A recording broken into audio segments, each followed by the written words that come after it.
à tous et bienvenue dans un nouveau numéro d'Isère Mag. Je suis ravie de vous retrouver ici au cœur de la forêt de Chartreuse en l'occurrence.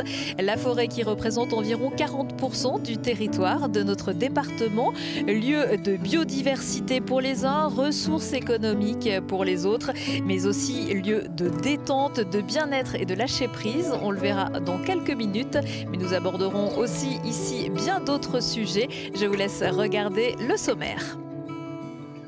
En route avec le département de l'Isère, entretien, aménagement des routes, sécurisation des déplacements et le retour du 90 km/h hors agglomération. Les travaux de l'ENAC, l'École nationale de l'aviation civile, ont débuté à Saint-Étienne-de-Saint-Joire. De nouveaux bâtiments pour remplacer les anciens devenus vétustes. Le département de l'Isère continue de lutter contre les déserts médicaux grâce au dispositif Isère Médecin. La collectivité met notamment en place une aide à tout généraliste qui s'installe dans un secteur où le déficit est important. Pour garder la forme, on pouvait aussi participer à la course de la résistance les 7 et 8 mai sur les hauts plateaux du Vercors. Un événement tout en un, sport, culture et patrimoine. Et puis le musée de Saint-Antoine-l'Abbaye propose une rétrospective autour de Jean Vinet à travers les œuvres du peintre isérois et de quelques artistes dont il fut proche. Bonjour Bernard Perazio, vous êtes vice-président du département en charge des mobilités et de la construction publique. Alors nous sommes ici à Vaux-le-Milieu pour souligner le retour de la limitation de vitesse à 90 km/h sur les routes du département, c'est bien ça? Oui, c'est un dossier que l'on suit maintenant depuis pratiquement 2 ans, puisque le gouvernement avait pris par décret une mesure unilatérale sans aucune concertation avec les départements. Je répète que nous, département de l'Isère, nous gérons 4680 km de route dans ce beau département qu'est l'Isère, que les conseils départementaux assurent 80% de la gestion de nos routes en France et que ce décret est arrivé sans concertation. À notre grande surprise, donc tout de suite, nous nous sommes mis à travailler pour voir d'abord, nous sommes bien sûr responsables et nous n'avions pas le choix, donc nous avions pris cette mesure de 80, mais avec une petite idée derrière la tête, c'était de voir peut-être revenir à 90. Donc on avait conservé les anciens panneaux et puis 18 mois après, le gouvernement a donné la possibilité au département de reprendre le choix entre le 80 et le 90. Donc nous avons travaillé sur ce dossier et aujourd'hui nous repassons 165 km de notre réseau en limitation 90 pour des raisons techniques qui sont tout d'abord d'assurer la sécurité et la sécurité des zones qui sont notamment à 70 km/h. Et le fait d'avoir rajouté cette vitesse à 80 km/h, je pense qu'il y avait beaucoup d'incompréhension. Et puis, sur certains secteurs, et ça nous l'avons constaté, des difficultés pour que les usagers, sur les zones dangereuses, hors agglomération, zones dangereuses qui peuvent être des traversées de hameaux, qui peuvent être des zones où on a des transports scolaires qui s'arrêtent avec des enfants qui attendent au bord de la route, nous constations que la difficulté était de faire revenir l'usager, le conducteur, à ses 70 km/h. Donc, après études techniques de nos services, nous avons décidé de revenir à 90 pour remettre ce pas de 20 km/h et sacraliser et bien annoncer les zones qui sont à 70, qui pour nous sont des zones dont la sécurité est à préserver. Alors c'est un jour historique aujourd'hui donc pour le département. L'histoire, vous regardez aussi bien en avant, les technologies autour de l'usage des routes évoluent. Comment le département en tant que gestionnaire des routes s'adapte? Alors depuis plusieurs années, le département s'est inscrit dans ce qu'on appelle la route de demain, avec plusieurs actions. Nous sommes dans des programmes européens avec d'autres agglomérations comme Paris, comme Turin, comme avec aussi les constructeurs, Renault, Fiat, etc., pour préparer non seulement la voiture de demain qui va être avec de plus en plus de technologies embarquées pour annoncer les dangers, annoncer les embouteillages qui peuvent être devant, annoncer les accidents, les ralentissements, et puis équiper nos routes de balises qui vont pouvoir transmettre l'état réel de la route. On conduit actuellement une expérimentation sur la RD 531 entre Sassenage et Villard-de-Lans. Nous avons des balises sur la route, des caméras stationnaires qui nous donnent en temps réel l'état de la route, gel ou pas gel, intervention de nos équipes ou pas, mais qui vont bientôt transmettre l'état de ces routes et les renseignements routiers directement sur votre planche de bord via les GPS. Donc une sécurité et puis un dialogue qui se fera entre véhicules, les véhicules de devant, pour voir bien sûr les problématiques liées à l'état de la route, aux bouchons éventuels, au ralentissement, aux accidents, mais également avec directement l'état de la route. Tout ça relié à un poste central qui actuellement pour nous est à Grenoble sur les grands boulevards et qui nous permettra de dialoguer directement avec nos usagers routiers, mais aussi avec les panneaux à messages variables que nous avons sur le long de nos routes. Et c'est très important, vous le disiez, sur les routes de montagne, notamment pour avertir d'avalanche. Les routes de montagne, nous avons 1013 km de route, à plus de 800 mètres d'altitude dans l'Isère, sur l'ensemble des massifs que vous connaissez, Loisan, Beldonne, Chartreuse et Vercors. Et il est très très important qu'on puisse en temps réel annoncer sur des logiques d'itinéraire l'état des routes de l'Isère et notamment l'accès, bien sûr, vous l'avez compris, à nos belles stations de sport d'hiver. Merci beaucoup Bernard Ferradio. 4680 km de route, mais aussi 15 km de voies ferrées. Au chapitre des mobilités, l'Isère brille également par son chemin de fer touristique, le fameux petit train de la Mure. 2 locomotives et leurs wagons pour une fréquence quotidienne de 6 allers-retours, depuis la gare de la Mure jusqu'au Belvédère, au-dessus du lac de Monténard, avec en point de mire le Mont-Aiguille. Le tortillard rouge parcourt 5 communes, traverse 5 tunnels et 3 viaducs majestueux. Le petit train est ouvert les mercredis, vendredis, samedis et dimanches, et 6 jours sur 7 à compter du 1er juin.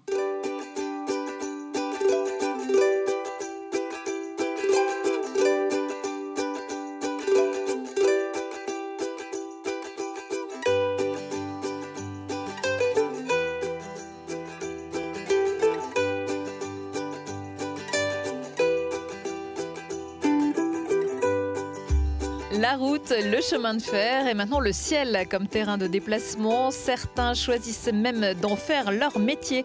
C'est le cas des élèves de l'École nationale de l'aviation civile de l'aéroport de Saint-Étienne-de-Saint-Joire qui, grâce à la persévérance du département, pourront bientôt travailler dans de meilleures conditions. La modernisation de l'ENAC vient de prendre son envol pour un atterrissage prévu début 2023. Lina Badreddine. Une nouvelle école nationale de l'aviation civile sur la rampe de lancement.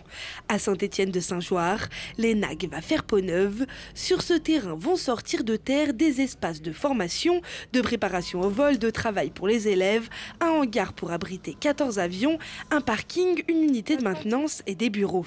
Un projet né pour éviter la fermeture de l'ancienne ENAC.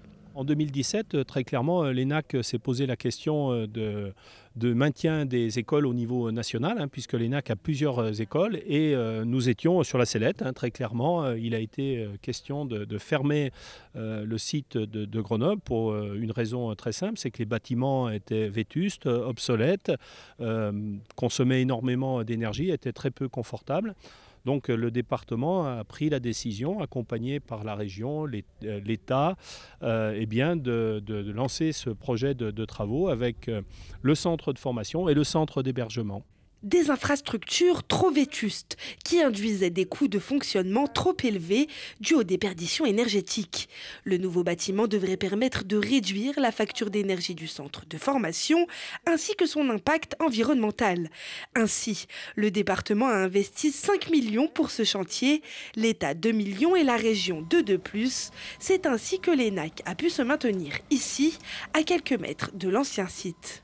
C'est très important pour nous de former en fait ces jeunes au secteur de l'aéronautique, en plus avec une importance sur une aviation plus durable. Les étudiants de l'ENAC peuvent être formés pour devenir pilotes, ils peuvent être formés pour devenir pour travailler en fait dans des aéroports. Et c'est tout le secteur aéroportuaire chez Airbus, etc.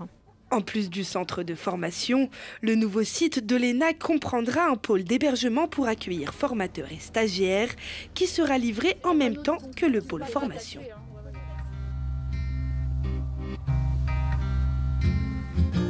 helping the kids out of their coats, the way the babies haven't been born.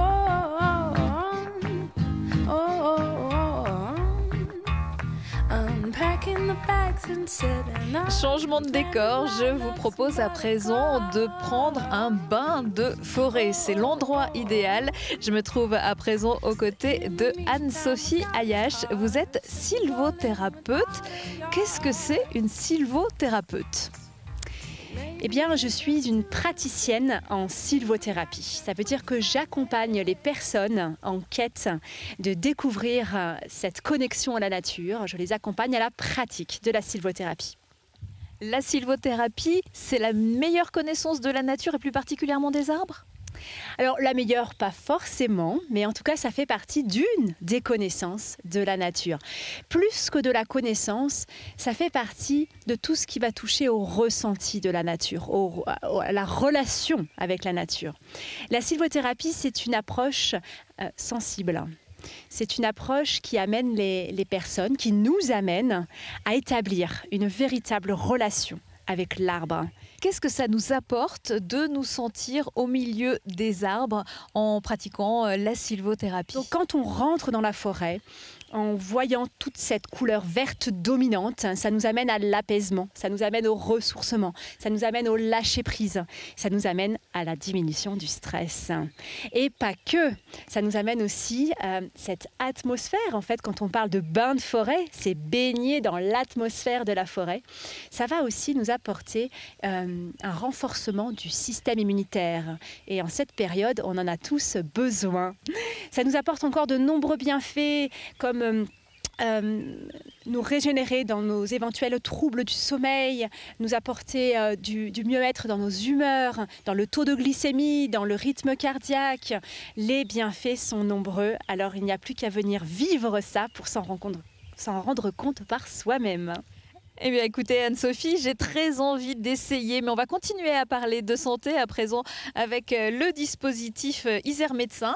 Ayant constaté les difficultés rencontrées par ses concitoyens, le département de l'Isère a décidé il y a 5 ans d'agir avec ce dispositif de maintien des soins à destination des futurs médecins.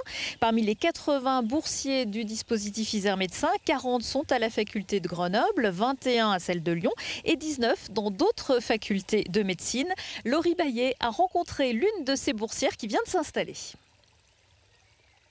L'Isère n'échappe pas à la règle. Comme partout en France, la profession médicale vieillit. Pour lutter contre les déserts médicaux et faciliter l'accès aux soins, le département de l'Isère a lancé en 2017 Isère Médecins, un dispositif qui veut inciter les internes en médecine générale et les médecins à s'installer dans le département. Alors, le dispositif Isère Médecins, c'est un dispositif qui permet de faciliter l'implantation de médecins généralistes sur le département avec plusieurs actions. Une première action qui est celle d'apporter une bourse d'études de 56 000 € aux internes en médecine et en contrepartie, ils doivent s'installer pour 570 jours sur le département. Ensuite, il y a une action qui est menée au niveau des médecins installés déjà pour qu'ils deviennent maîtres de stage et permettent aux internes de sortir de l'hôpital et de faire des stages sur l'ensemble du département au cours de leur cursus universitaire. Et puis enfin, il y a bien sûr les aides que nous apportons aux maisons médicales et c'est 100 000 € qui sont apportés aux porteurs de projets. En 4 ans, ce dispositif a motivé 132 médecins à venir exercer dans le département, comme le docteur Lola Dodel qui s'est installée à Mélan en 2020. J'ai 800 patients déclarés, plus évidemment des patients qu'on dépanne pour des urgences. On reste accessible pour les urgences. J'avais besoin de m'ancrer à un endroit, de faire du suivi, d'être le médecin de famille. Et je partage l'espace avec une autre médecin généraliste, des kinés, des dentistes et une dermatologue. C'est toujours agréable de travailler à plusieurs au sein d'une même structure. C'est vrai qu'on peut avoir des patients en commun, que ce soit avec les kinés ou avec le docteur Guéry. Et ouais, c'est vraiment quelque chose qui comptait pour moi en tout cas sur l'installation. Ouais. Comme la ville de Mélan, 421 communes du département sont éligibles au dispositif, selon les critères de 7 médecins généralistes pour 10 000 habitants, avec un âge moyen de 55 ans.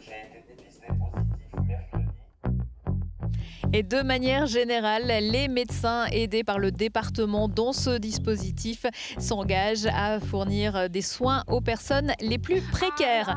Voilà Anne-Sophie, je suis prête. On va pouvoir commencer notre premier atelier. Allez, on y va.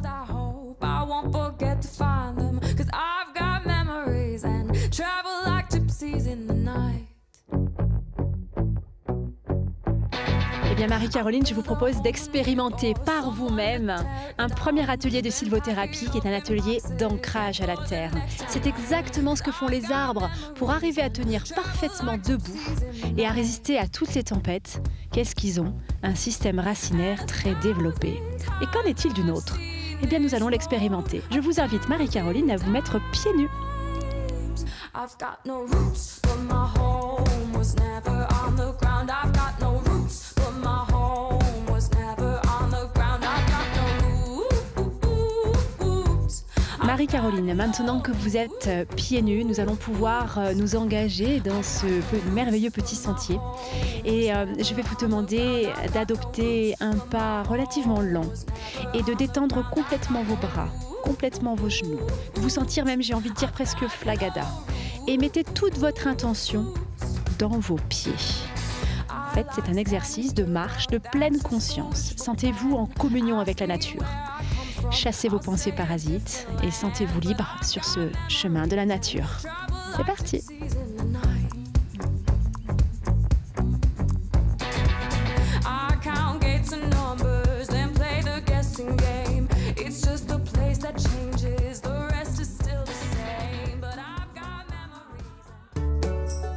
Une autre activité un peu plus sportive, la course. Pour ça, il faut remettre ses chaussures, évidemment.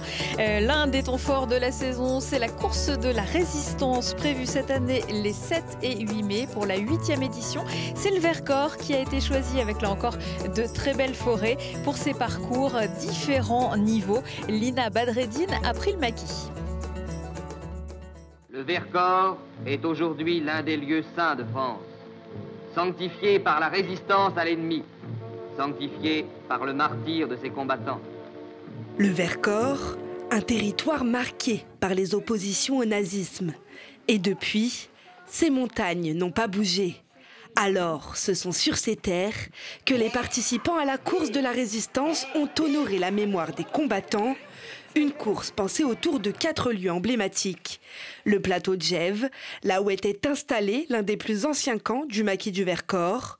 Saint-Nizier-du-Moucherotte, ville médaillée de la Résistance. Vassieux-en-Vercors, commune compagnon de la Libération. Et Valchevrières, symbole des hameaux du Vercors qui soutenaient les résistants et ont été détruits par les Allemands.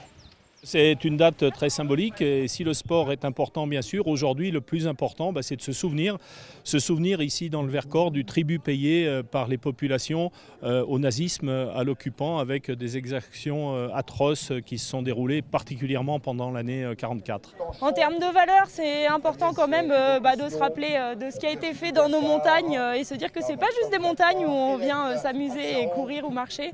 Et qu'il y a des gens qui se sont battus quand même pour la liberté. C'est un symbole forcément le 8 mai, alors du coup ça va être sympa de se mettre un peu dans la difficulté aujourd'hui et de courir avec des gens dans une bonne ambiance.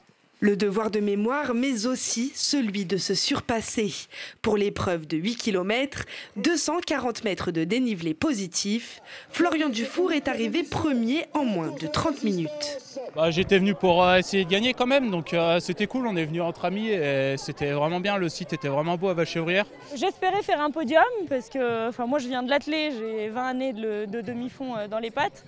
Bon après j'étais pas en super forme aujourd'hui, j'ai fait jouer l'expérience et ça a plutôt bien marché donc je suis contente.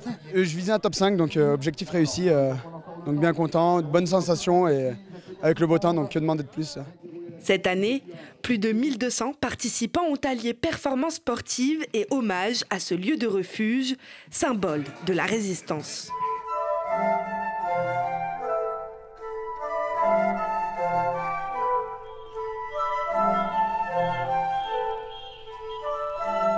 Alors Anne-Sophie, j'espère que maintenant vous n'allez pas me faire courir dans les bois.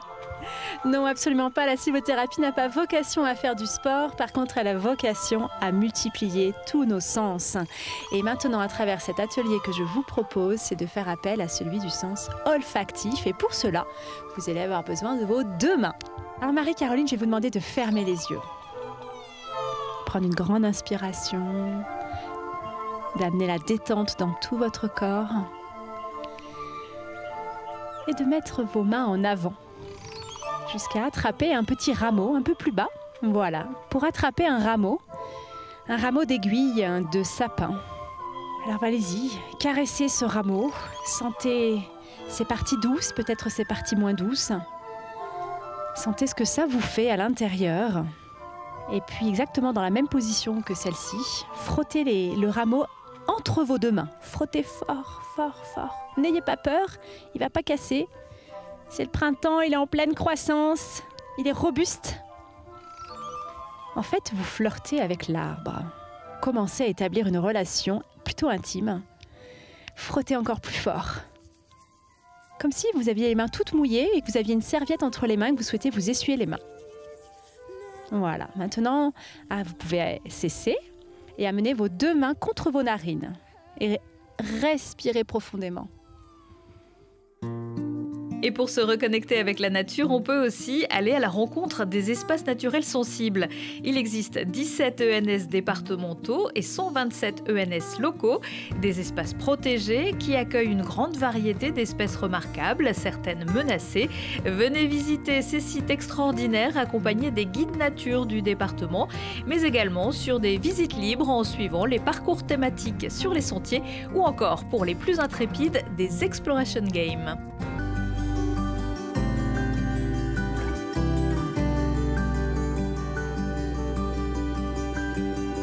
L'exploration, elle s'invite aussi au musée de Saint-Antoine-l'Abbaye, l'un des 11 musées départementaux. Ceux qui le pensaient cantonné à l'exploration du Moyen-Âge vont être surpris puisqu'il propose jusqu'au 11 décembre une rétrospective d'artistes français des années 1950, compilée par l'un d'eux, le peintre dauphinois Jean Vinet. C'est un reportage de Charlotte Faulkner. Autrefois appelé musée Jean Vinet, le musée de Saint-Antoine-l'Abbaye continue de mettre en lumière l'artiste isérois. Le temps recomposé ne présente pas seulement des œuvres de Jean Vinet, mais aussi celles de ses amis artistes qui l'ont accompagné tout au long de sa vie. En 1980, quand le département acquiert les lieux, il décide en premier lieu de dédier cet espace à justement la valorisation de cet artiste, Jean Vinet, qui était un enfant du pays puisqu'il était très lié à son village de l'Albinque. Mais il a également représenté Saint-Antoine, il a été présent ici.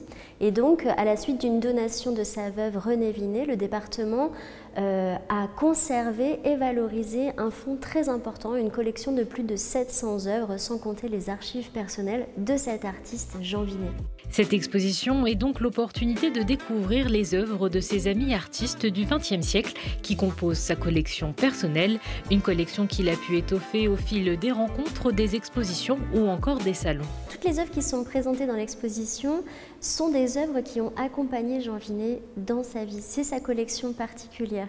C'est étonnant une collection d'artistes parce que c'est vraiment des œuvres dont un artiste va s'entourer toute sa vie. Témoignage d'une affinité ou d'une admiration particulière, elle reflète en tout cas son goût particulier. Le temps recomposé présente des œuvres au courant artistique différents. Certaines frôlent presque l'abstraction, comme cette œuvre de Paul Guiraman, dédicacée à Jean Vinet et sa femme.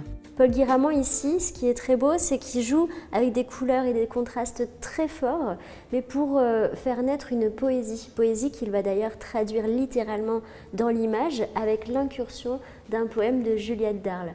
En s'approchant un peu, vous verrez également une dédicace qu'il fait à son ami Jean Vinet ainsi qu'à Renée Vinet. Donc signe de cette amitié qu'il a suivie tout au long de sa vie. Avec cette exposition, le musée présente des œuvres originales, des lithographies ou encore des affiches confrontées aux créations de Jean Vinet. L'occasion de découvrir ou redécouvrir les œuvres de l'artiste isérois sous un nouveau jour.